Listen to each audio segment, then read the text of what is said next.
Category 3 psychology. നമുക്ക് common ആയിട്ട് ഏത് സബ്ജക്ട് എഴുതുന്നവർക്കാണെങ്കിലും കോമൺ ആയിട്ട് സൈക്കോളജി ക്വസ്റ്റ്യൻസ് ചോദിക്കുന്നതാണ്. ഇപ്പൊ ഇന്ന് നമ്മള് ഇത്തവണ കഴിഞ്ഞ ഏറ്റവും ലേറ്റസ്റ്റ് ആയിട്ടുള്ള ഏപ്രിൽ 2024 KTD എക്സാമിനേഷനിലെ ചോദിച്ചിട്ടുള്ള ചോദ്യങ്ങളാണ് ഡിസ്കസ് ചെയ്യാനായിട്ട് പോകുന്നത്. നമുക്ക് ആദ്യത്തെ ചോദ്യത്തിലേക്ക് കടക്കാം.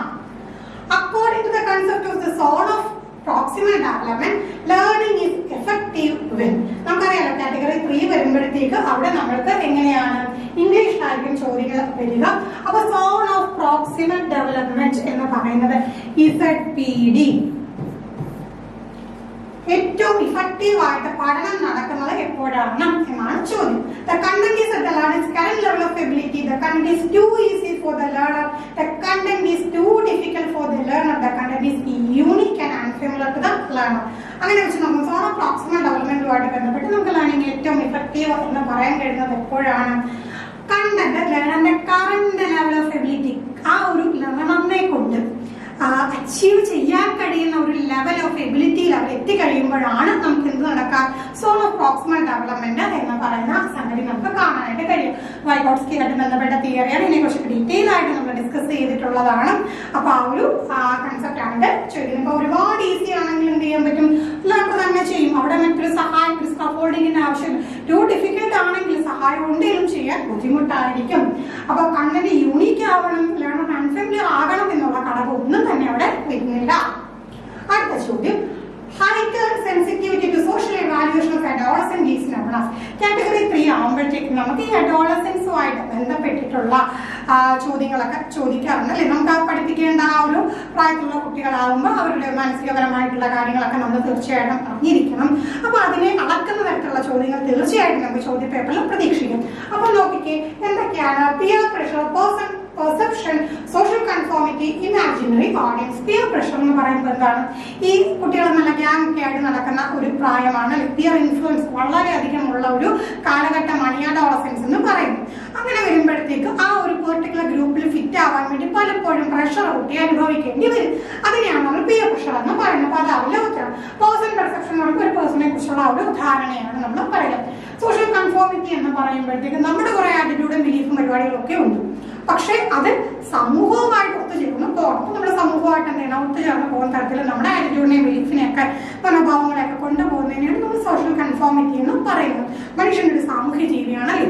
സമൂഹവുമായിട്ട് ഇടപഴകി പോകുമ്പോൾ അതും അവിടെ എന്താണ് പ്രശ്നങ്ങളില്ലാതെ കൺഫോം ചെയ്ത് പോകാനായിട്ട് ശ്രമിക്കുന്നുണ്ട്. അതാണ് സോഷ്യൽ കൺഫോമിറ്റി. അപ്പം നമ്മുടെ ഓപ്ഷൻ എന്താ അവിടെ വരിക?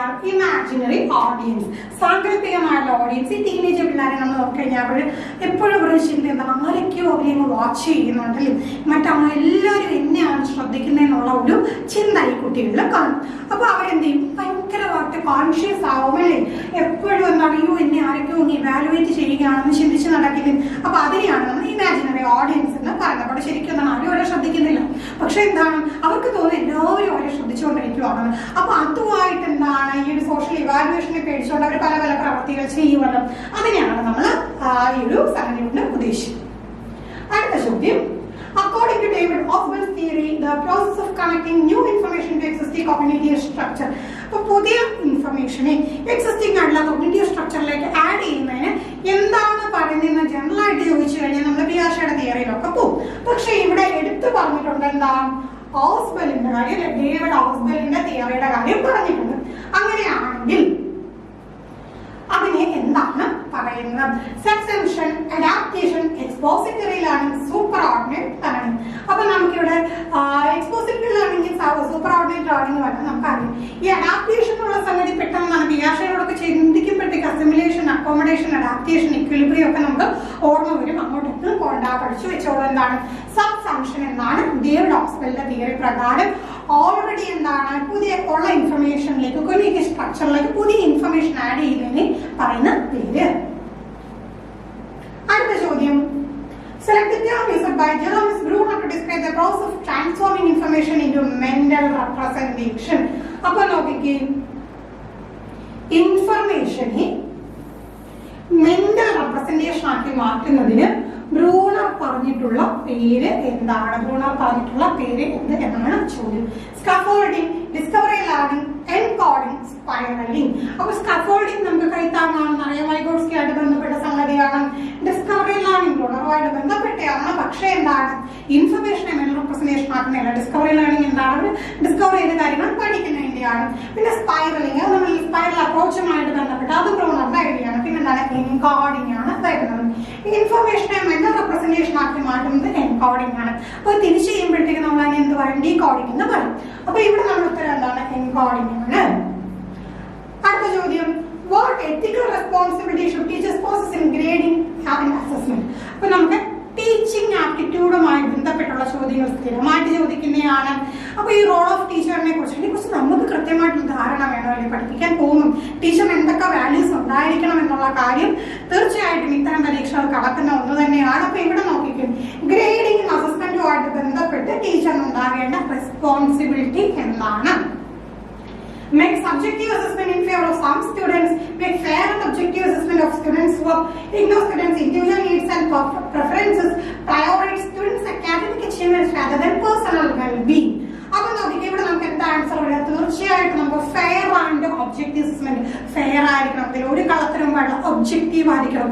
നമ്മുടെ സബ്ജക്റ്റീവ് ആയിട്ടുള്ള ഒരു എലമെന്റും കടന്ന് വരാൻ പാടില്ല. ക്ലാസ്സിൽ 30 കുട്ടികളുണ്ടെങ്കിൽ 30 പേരെയും ഒരേപോലെ കാണാനായിട്ടും 30 പേര് പരീക്ഷ എഴുതുമ്പോൾ 30 പേരുടെയും പേപ്പർ എന്താണ് ഒരേ മനോഭാവത്തോടു കൂടി ചെക്ക് ചെയ്യാനായിട്ട് ടീച്ചറിന് സാധിക്കണം. സബ്ജക്റ്റീവ് അസസ്മെന്റ് എന്ന് പറയുമ്പോൾ എന്താണ്, ഇഷ്ടമുള്ള കുട്ടികൾക്ക് കൂടുതൽ മാർക്ക് ഇട്ട് കൊടുക്കുക. അത് നല്ലൊരു ടീച്ചറിന്റെ സ്വഭാവമാണ്, ഒരിക്കലും അല്ല. Students individual need and preference നമുക്കറിയാം. പല വിധത്തിലാണല്ലേ ലേണേഴ്സ്. നമ്മൾ അതുകൊണ്ട് തീർച്ചയായിട്ടും പഠിച്ചു എന്താ, പല തരത്തിലുള്ള അപ്രോച്ചസും മെത്തേഡുകളും ടെക്നിക്കുകളും ക്ലാസ് റൂമുകളിൽ കൊണ്ടുവരണം. എന്നാൽ ഈ ഡൈവേഴ്സ് ലേണിംഗ് എബിലിറ്റി ഉള്ള കുട്ടികളുമായിട്ട് നമുക്ക് ഡീൽ ചെയ്യാനായിട്ട് സാധിക്കുകയുള്ളൂ. അപ്പൊ തീർച്ചയായിട്ടും ഇൻഡിവിജ്വൽ നീഡ്സും പ്രിഫറൻസും ഒക്കെ എന്താണ് ടീച്ചർ പരിഗണിക്കേണ്ടത് വളരെ അത്യാവശ്യമാണ്. Prioritize students academic achievements rather than അതെ പേഴ്സണൽ വെൽബീങ്. കുട്ടികൾക്ക് പേഴ്സണൽ വെൽബീങ് ഒന്നും ഒരു പ്രാധാന്യമില്ല. മാനസികമായിട്ട് കുട്ടി തകർന്നിരിക്കുകയാണ്. അപ്പൊ പോയി മര്യാദയ്ക്ക് പരീക്ഷയ്ക്ക് ഫുൾ മാർക്ക് വാങ്ങിച്ചു എന്ന് ടീച്ചർ പറയാൻ പാടുണ്ടോ? ഒരിക്കലും ഇല്ല. നമുക്ക് അക്കാദമിക് അച്ചീവ്മെന്റ്സ് ആവശ്യമാണ്. പക്ഷെ എന്നും പറഞ്ഞുകൊണ്ട് കുട്ടിയുടെ ഒരു പേഴ്സണൽ മെന്റൽ ഹെൽത്തിനെ ഒന്നും എന്താണ് നമ്മൾ ഇഗ്നോർ ചെയ്തുകൊണ്ട് ഒരിക്കലും എന്താണ് ഈ പറയുന്ന അക്കാദമിക് അച്ചീവ്മെന്റ് പുറകെ ഓടാനായിട്ട് പാടില്ല. അടുത്ത ചോദ്യം, adolescence is a period of storm and stress which indicates. adolescence-ആയിട്ട് ബന്ധപ്പെട്ട് വീണ്ടും ചോദ്യം എന്ന് പറഞ്ഞാൽ storm and stress എന്ന് പറയാനുള്ള കാരണം എന്നതാണ് ചോദ്യം. Emotional detachment, cognitive development, change, challenges and turmoil, emotional development. നമ്മൾ പെട്ടെന്ന് നോക്കുമ്പോഴത്തേക്ക് നമുക്ക് എന്താണ് എല്ലാം ഉണ്ടെന്ന് തോന്നുന്നു അഡോളസെൻസിൽ. പക്ഷെ എന്താ ഇവിടെ പറഞ്ഞിട്ടുണ്ട്, സ്റ്റോം ആൻഡ് സ്ട്രെസ് സംഭവിക്കുന്നത് എന്തുകൊണ്ടാകണം. അപ്പൊ ഒരുപാട് മാറ്റങ്ങൾ അവരിൽ വരുന്നുണ്ട്. അപ്പൊ അതുകൊണ്ട് നമുക്ക് എന്ത് പറയാം, ചാലഞ്ചസ് ആൻഡ് ടർമോയിലാണെന്ന് പറയാം. ഒരുപാട് മാറ്റങ്ങൾ മാനസികപരമായിട്ടും ശാരീരികപരമായിട്ടും അതുപോലെ ഇപ്പൊ എന്താണ് ഇമോഷണലി ആണെങ്കിലും ഒക്കെ എന്താണ് ഒരുപാട് മാറ്റങ്ങൾ സംഭവിക്കുന്ന ഒരു കാലഘട്ടമാണ്. അതുകൊണ്ടാണ് നമ്മുടെ അഡോളസെൻസിനെ എന്താണ് period of storm and stress എന്ന് പറയാം. അടുത്ത ചോദ്യം, according to Kohlberg theory of moral development is influenced by dash. Genetic factors only, environmental factors only, both cultural and environmental factors, both environmental and genetic factors. So കോൾബർഗിന്റെ theory of moral development വെച്ച് നമ്മൾ നോക്കിക്കഴിഞ്ഞാൽ ഇവിടെ apt ആയിട്ട് വരുന്ന answer എന്ന് പറയുന്നത് എൻവയോൺമെന്റൽ and genetic factors ആണ്. അപ്പൊ നമ്മളുടെ പാരമ്പര്യ ഘടകങ്ങളും പര്യാവരണവും ആണ് നമ്മളിവിടെ പറഞ്ഞത്. ജെനറ്റിക് ആയിട്ടുള്ള ഘടകങ്ങളും പിന്നെ എന്താണ് നമ്മുടെ ഒരു ചുറ്റുമുള്ള എൻവയോൺമെന്റ്, ഈ രണ്ട് കാര്യങ്ങളാണ് തീർച്ചയായിട്ടും ഒരു വ്യക്തിയുടെ മോറൽ ഡെവലപ്മെന്റിൽ പ്രാധാന്യം വഹിക്കുക എന്നാണ് കോൾബർഗിന്റെ തിയറി പറയുന്നത്.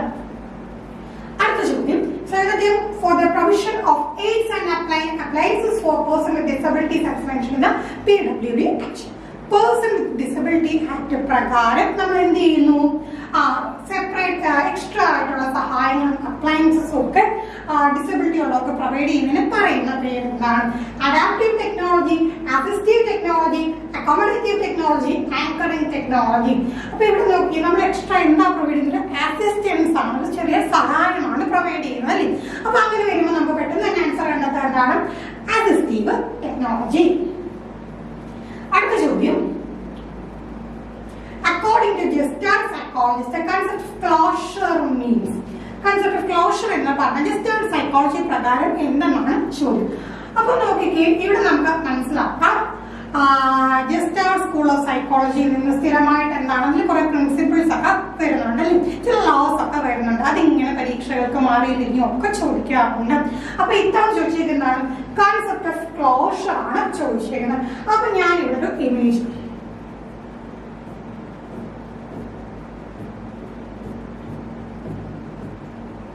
ഈ ഒരു ഇമേജ് കാണുന്നത് എനിക്കല്ല ഇതൊരു സർക്കിൾ ആയിട്ട് പൊതുവെ തോന്നാറുണ്ട്. ശരിക്കും ഞാൻ ഒരു സർക്കിൾ വരച്ചിട്ടുണ്ടോ ഇല്ല, ഞാൻ കുറെ ഡോട്ടഡ് ലൈൻസ് ആണ് കൊടുത്തത്. പക്ഷെ സംഗതി എന്താണ്, ഇത് ക്ലോസ്ഡ് ആയിട്ട് നമ്മൾ ഈ ഒരു സംഗതിയെ കാണുന്നത് മനസ്സ് ഇതിനെ എങ്ങനെ പെർസീവ് ചെയ്യുന്നു, ഈ ഒരു ഫോം തന്നെയാണ് ഇതെന്ന് പെർസീവ് ചെയ്യുന്നു.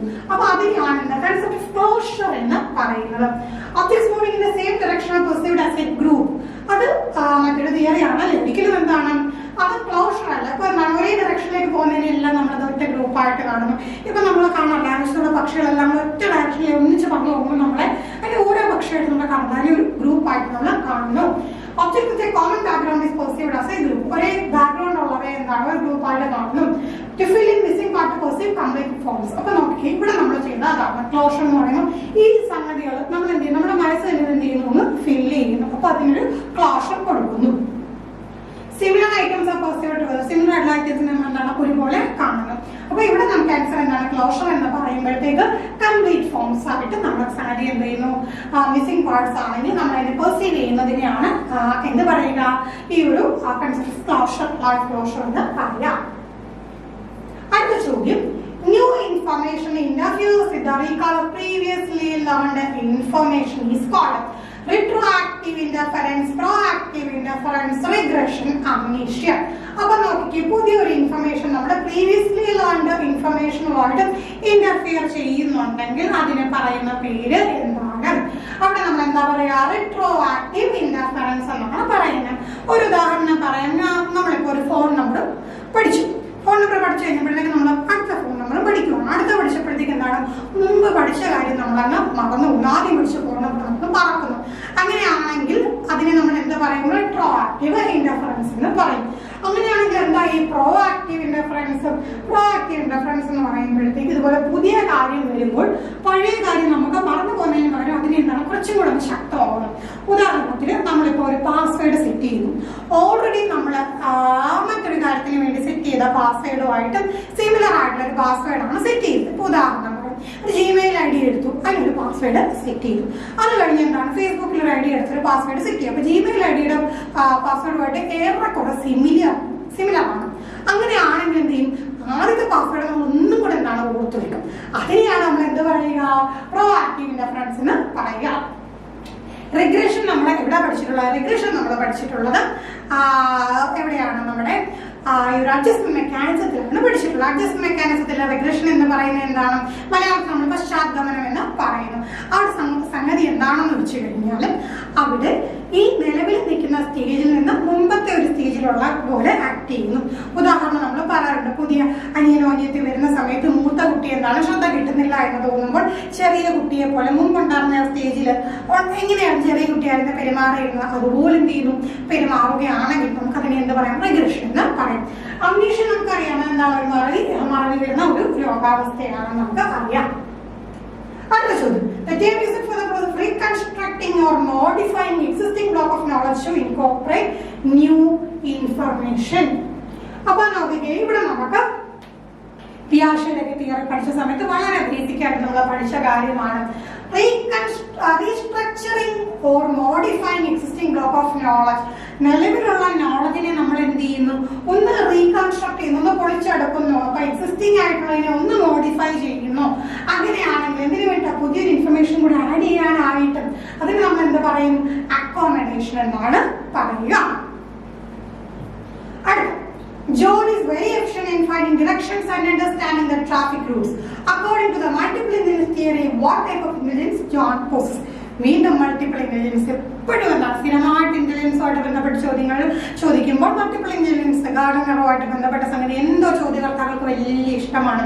നമ്മളിപ്പോൾ നമുക്ക് കാറ്റഗറി 1 നോക്കിയാലും 3 നോക്കിയാലും UPSC എക്സാം ഇപ്പോൾ റീസെന്റ് ആയിട്ട് കഴിഞ്ഞ് നോക്കിയാലും എല്ലാത്തിലും എന്താണ് മൾട്ടിപ്പിൾ ഇന്റലിജൻസിന്റെ ഒരു ആധിക്യം നമുക്ക് കാണാനായിട്ട് സാധിക്കും. അപ്പൊ നോക്കിക്കേ, ഇവിടെ മൾട്ടിപ്പിൾ ഇന്റലിജൻസ് തിയറിയുമായിട്ട് ബന്ധപ്പെട്ട ഉള്ള ചോദ്യമാണെന്ന് നമ്മൾ പറഞ്ഞു. Finding direction and understanding traffic route, ദിശകൾ കണ്ടെത്താനും ട്രാഫിക് റൂട്ട് പെട്ടെന്ന് മനസ്സിലാക്കാനും ഒക്കെ ആയിട്ട് ഉള്ള ഒരു കഴിവുണ്ടെങ്കിൽ ആ കഴിവിനെ നമ്മൾ എന്താ പറയുക?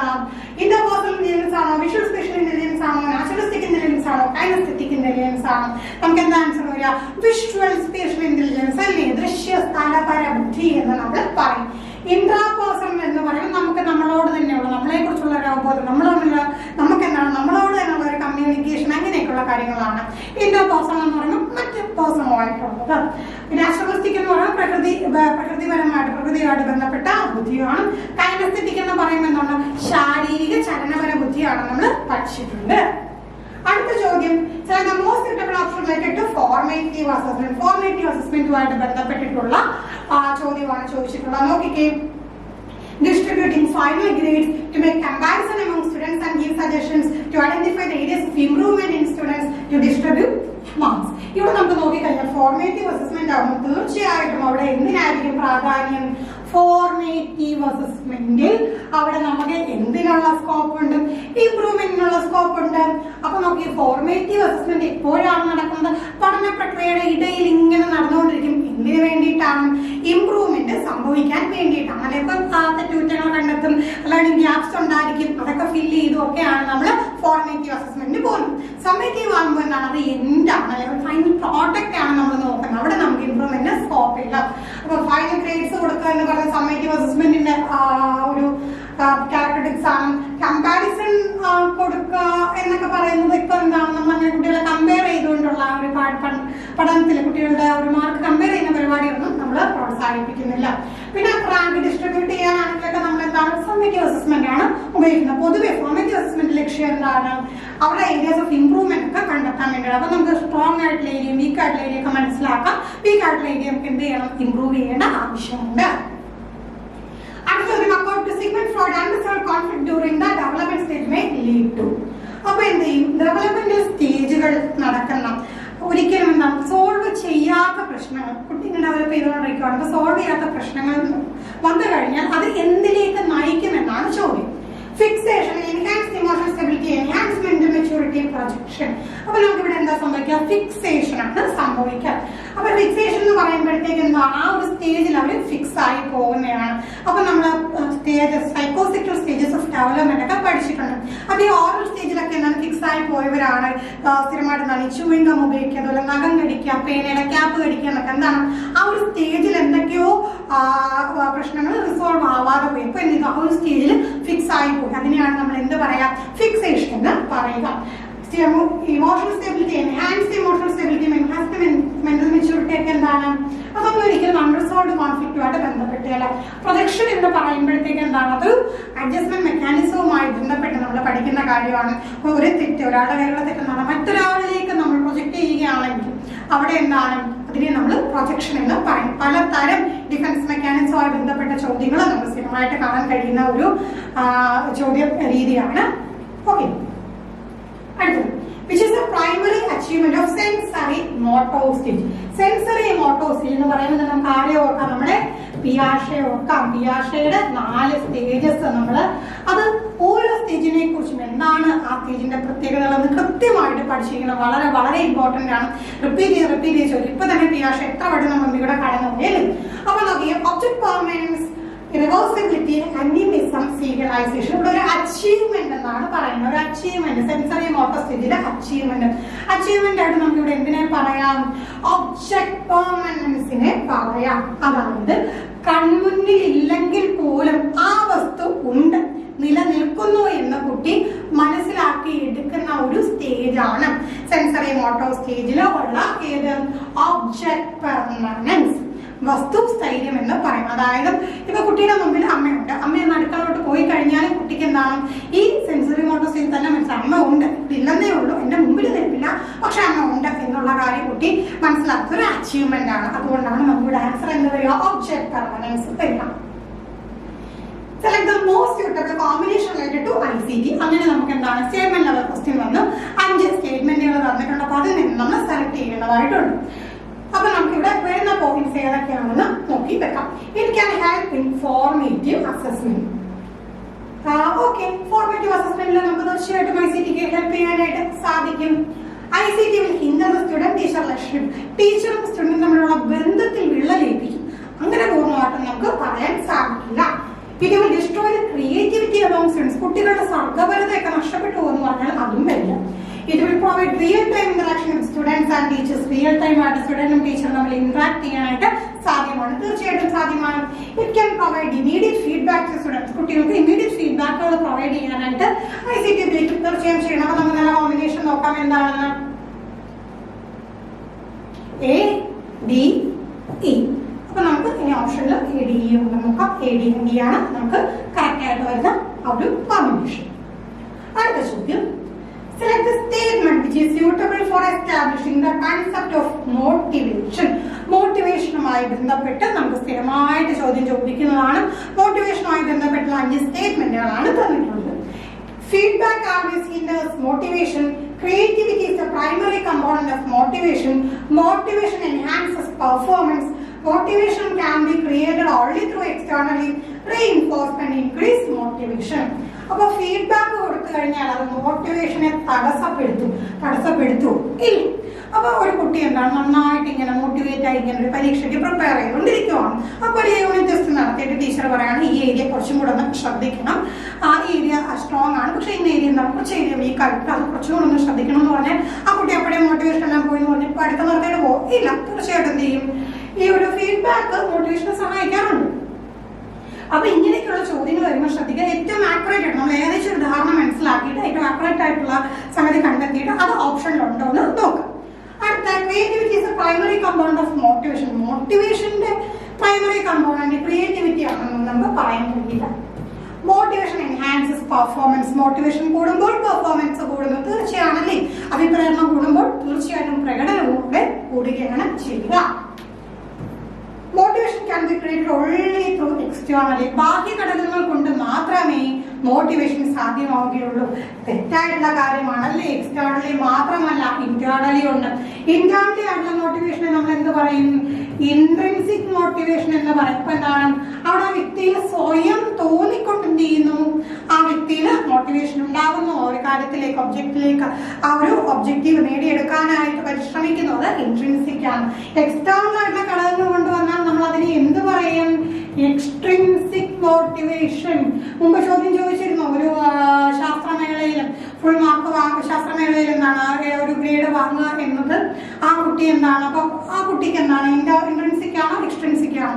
അപ്പോൾ ഒരു ശാസ്ത്രമേളയിൽ നല്ലൊരു ഗ്രേഡ് വാങ്ങാൻ വേണ്ടി കുട്ടി എന്ത് ചെയ്തു, സ്ഥിരമായിട്ട് അതിന് പരിശീലിക്കുന്നു. അപ്പൊ നമുക്ക് പെട്ടെന്ന് അത് ഇൻട്രിൻസിക് ആണെന്ന് തോന്നും, പക്ഷെ തുടക്കത്തിൽ നമ്മൾ ശാസ്ത്രമേളയിൽ ഗ്രേഡ് നേടാനായിരുന്നു. അപ്പൊ ആ കുട്ടി എന്താണ്, എന്ത് ഫാക്ടറാണ്, ശാസ്ത്രമേളയുടെ ഗ്രേഡ്, അതാണ് കുട്ടി എന്താണ് ആഗ്രഹിച്ചത്. അപ്പൊ അതിന് വേണ്ടിയിട്ട് പുറമേ ഉള്ള ഒരു കാര്യത്തിന് വേണ്ടിയിട്ട് എന്ത് ചെയ്തു, ആ കുട്ടിയിലെ മോട്ടിവേഷൻ വന്നു. ഇനി ഉള്ളിൽ തോന്നുവാണെങ്കിൽ നമുക്കിപ്പോ ഒരു ലാംഗ്വേജ് പഠിക്കാനായിട്ട് നമുക്ക് ഉള്ളിൽ തോന്നുവാണ്, അതിന് പഠിച്ചാൽ എനിക്ക് കൊള്ളാം, എനിക്കവിടെ പ്രത്യേകിച്ച് ബെനിഫിറ്റ് ഒന്നും നോക്കിയിട്ടില്ല, പഠിച്ചാൽ എനിക്ക് കൊള്ളാം എന്ന് തോന്നി മോട്ടിവേറ്റ് ആയിട്ട് ഞാൻ പഠിച്ചു കഴിഞ്ഞാൽ അവിടെ എന്താണ്, അവിടെ ഇൻട്രിൻസിക് മോട്ടിവേഷൻ ആണ്. നന്നായി പഠിച്ച് നല്ല മാർക്ക് വാങ്ങിക്കഴിഞ്ഞാൽ എനിക്ക് നല്ല ജോലിയൊക്കെ കിട്ടുന്നുള്ള സുഖമായിട്ട് അടിപൊളിയായിട്ട് ജീവിക്കാം എന്ന് വിചാരിച്ചു കഴിഞ്ഞാൽ അതെന്താണ്, ഇൻട്രിൻസിക് അല്ല എക്സ്ട്രിൻസിക് മോട്ടിവേഷൻ ആണ്. അപ്പൊ നമുക്ക് ചോദ്യത്തിലേക്ക് തിരിച്ചു വേണ്ട, റീഇൻഫോഴ്സ്മെന്റ് ഇൻക്രീസ് മോട്ടിവേഷൻ. നമ്മളിങ്ങനെ പ്രബലനങ്ങൾ കൊടുക്കുമ്പോൾ റീഇൻഫോഴ്സ്മെന്റ് കൊടുക്കുമ്പോൾ മോട്ടിവേഷൻ കൂടും, തീർച്ചയായിട്ടും ശരിയാണ്. അപ്പൊ നമുക്ക് ഈ ഒരു സി ആൻഡ് ഇ കോമ്പിനേഷൻ ഉണ്ടോ എന്ന് നോക്കാം. സി ആൻഡ് ഇ കോമ്പിനേഷൻ ഉണ്ട്, അപ്പൊ അതാണ് നമുക്കിവിടെ കറക്റ്റ് ആൻസർ ആയിട്ട് വരിക. അടുത്ത ചോദ്യം, select the combination of statement that is favourably affect the positive teacher student relationship. Positive ആയിട്ടുള്ള സ്റ്റുഡന്റ് ടീച്ചർ റിലേഷൻഷിപ്പിനെയും എന്താണ് ഫേവറബിൾ ആയിട്ട് അഫക്ട് ചെയ്യുന്ന ആ ഒരു കോമ്പിനേഷൻ ഓഫ് സ്റ്റേറ്റ്മെന്റ് ആണ് നമ്മൾ നോക്കേണ്ടത്. Avoid personal communication with students. കുട്ടികളോട് യാതൊരു തരത്തിലുള്ള പേഴ്സണൽ കമ്മ്യൂണിക്കേഷൻ പാടില്ല. അങ്ങനെ നമുക്ക് പറയാൻ പറ്റില്ല. കുട്ടികളെ ചിലപ്പോൾ എന്താണ് അവരുടെ പേഴ്സണൽ ആയിട്ടുള്ള പ്രോബ്ലംസ് ഓടി വന്ന കുട്ടിക്ക് പറയാൻ തോന്നാൻ ഒരുപക്ഷെ ടീച്ചറിനോടായിരിക്കും.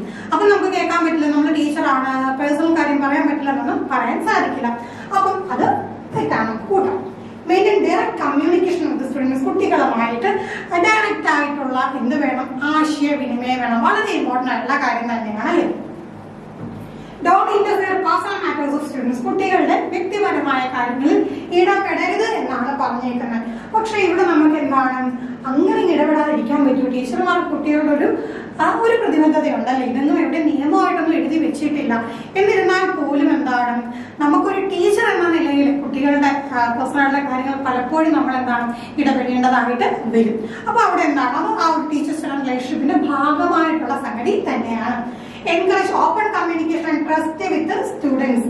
കുട്ടികളുമായിട്ട് ഓപ്പൺ കമ്മ്യൂണിക്കേഷൻ വേണം, തുറന്ന ആശയവിനിമയം വേണം, പിന്നെ അവരിൽ വിശ്വാസം വേണം. അത് നമുക്ക് പറയാം. Compare students with other students. കുട്ടികളെ തമ്മിൽ കമ്പയർ ചെയ്യും. ആ പരിപാടി എന്താണ് ഒരിക്കലും നമ്മൾ പ്രോത്സാഹിപ്പിക്കുന്നില്ല അല്ലെ? പല കുട്ടികളും പല എബിലിറ്റീസ് ഉള്ളവരായിരിക്കും അല്ലെ? വേരിയഡ് എബിലിറ്റീസ് ഉള്ളവരാണ്. അപ്പൊ നമ്മളിപ്പം പരീക്ഷയിൽ ഫുൾ മാർക്ക് വാങ്ങുന്ന കുട്ടി അവരാണ് ഏറ്റവും മിടുക്കൻ അല്ലെങ്കിൽ മിടുക്കി എന്ന് നമുക്ക് പറയാനായിട്ട് സാധിക്കില്ല. ക്ലാസ്സിൽ പരീക്ഷയ്ക്ക് ഏറ്റവും മാർക്ക് കുറഞ്ഞ ആളാണ് ഏറ്റവും എന്താണ് മോശം കുട്ടി എന്ന് നമുക്ക് പറയാൻ സാധിക്കില്ല അല്ലെ? അപ്പൊ പല പല ഘടകങ്ങൾ അവിടെ വരുന്നത്. അപ്പൊ അത് നമുക്ക് ഒരിക്കലും എന്താണ് കുട്ടികളെ കമ്പയർ ചെയ്യാൻ പറ്റില്ല. അങ്ങനെ വരുമ്പോഴത്തേക്ക് നമുക്ക് ബി ആൻഡ് ഡി കോമ്പിനേഷൻ ഉണ്ടോ എന്ന് നോക്കാം. ബി ആൻഡ് ഡി ഓൺലിയാണ് നമ്മളുടെ ആൻസർ ആയിട്ട് വരിക. അടുത്ത ചോദ്യം, select the brain region which is crucial for emotional processing that undergoes significant development during adolescence. adolescence ബന്ധപ്പെട്ട വീണ്ടും ചോദ്യം വന്നു കഴിഞ്ഞു. അപ്പൊ നോക്കിക്കേ, ഇമോഷണൽ പ്രോസസ്സിംഗുമായിട്ട് ബന്ധപ്പെട്ടിട്ടുള്ള ബ്രെയിൻ റീജിയൻ ഏതെന്നാണ് ചോദ്യം. Hippocampus, cerebellum, amygdala, frontal cortex. നമുക്കിവിടെ അമിഗ്ഡലയാണ് ഈ ഒരു അഡോളസൻസ് സ്റ്റേജിലെ ഇമോഷണൽ പ്രോസസ്സിംഗുമായിട്ട് ബന്ധപ്പെട്ടിട്ട് വരുന്ന ആ ഒരു റീജിയൻ. നമുക്ക് ഫൈനൽ ക്വസ്റ്റ്യൻ ഇതാണ്. Select the term that describes the process through which adolescents develop a sense of identity by exploring various roles and possibilities. അപ്പൊ ഇവിടെ അഡോളസൻസുമായിട്ട് ബന്ധപ്പെട്ട് വീണ്ടും ചോദ്യം വന്നു. അപ്പൊ നോക്കി, ഒരു 20 ചോദ്യം ചോദിച്ചപ്പോൾ തന്നെ 4 ചോദ്യങ്ങളോളം നമ്മുടെ അഡോളസൻസുമായിട്ട് ബന്ധപ്പെട്ടായിരുന്നു. അപ്പൊ നമ്മൾ മനസ്സിലാക്കേണ്ടത് എന്താണ്, നമ്മുടെ പഠിപ്പിക്കുക ഇപ്പൊ കാറ്റഗറി 3 എന്ന് പറയുമ്പോഴത്തേക്കും അവിടെ ഏത് പ്രായത്തിലുള്ള കുട്ടികളെയാണോ നമ്മൾ പഠിപ്പിക്കാൻ പോകുന്നത് അവരുമായി ബന്ധപ്പെട്ട ചോദ്യങ്ങൾ തീർച്ചയായിട്ടും നമുക്ക് പ്രതീക്ഷിക്കും. കാറ്റഗറി 2 വരുമ്പോഴത്തേക്ക് കുറച്ചുകൂടി ചെറിയ കുട്ടികളുടെ കാര്യമായി എന്ന് പറഞ്ഞുകൊണ്ട് നമുക്കിപ്പോ പിയാഷയുടെ കാര്യമൊക്കെ ആണെങ്കിൽ അതൊന്നും നമുക്ക് പ്രായപരിധി ഒന്നും നോക്കത്തില്ല. സ്ഥിരമായിട്ട് എന്ത് ചെയ്യും, അസിമിലേഷനും അക്കോമഡേഷനും ഈക്വിലിബ്രിയവും ഒബ്ജക്ട് പെർമനൻസും അങ്ങനെയുള്ള സംഗതികളൊക്കെ ചോദിക്കും. അപ്പോൾ നമ്മളിവിടെ എന്താണ് ഐഡന്റിറ്റിയും മൊറട്ടോറിയം എന്നാണ് പറയുന്നത്. സംഗതി ഇത്രയേ ഉള്ളൂ, ഒരു സെൻസ് ഓഫ് ഐഡന്റിറ്റി. അപ്പം ഈ അഡോളസൻസ് എന്ന് പറയുമ്പോൾ കൺഫ്യൂഷനാണ്, ഞാൻ ചെറിയ കുട്ടിയാണോ ഞാൻ വലിയ ആളാണോ എന്നുള്ള കൺഫ്യൂഷൻ. ആ ഒരു കൺഫ്യൂഷൻ ഒക്കെ പതുക്കെ മാറി മാറി എന്താണ് ഒരു ഐഡന്റിറ്റി ഒക്കെ റോൾസും അതോടൊപ്പം തന്നെ പോസിബിലിറ്റീസ് ഒക്കെ മനസ്സിലാക്കി ഐഡന്റിറ്റി ഒക്കെ ഫോം ചെയ്ത് വരുന്നതിന് നമ്മൾ പറയുന്ന പേരെന്താണ്, ഐഡന്റിറ്റി മൊറട്ടോറിയം ആണ്. ഇത്രയും ചോദ്യങ്ങളാണ് നമ്മൾ ഇന്ന് ഡിസ്കസ് ചെയ്തത്. ബാക്കി ചോദ്യങ്ങൾ അടുത്ത ക്ലാസ്സിൽ ഡിസ്കസ് ചെയ്യാം. Thank you.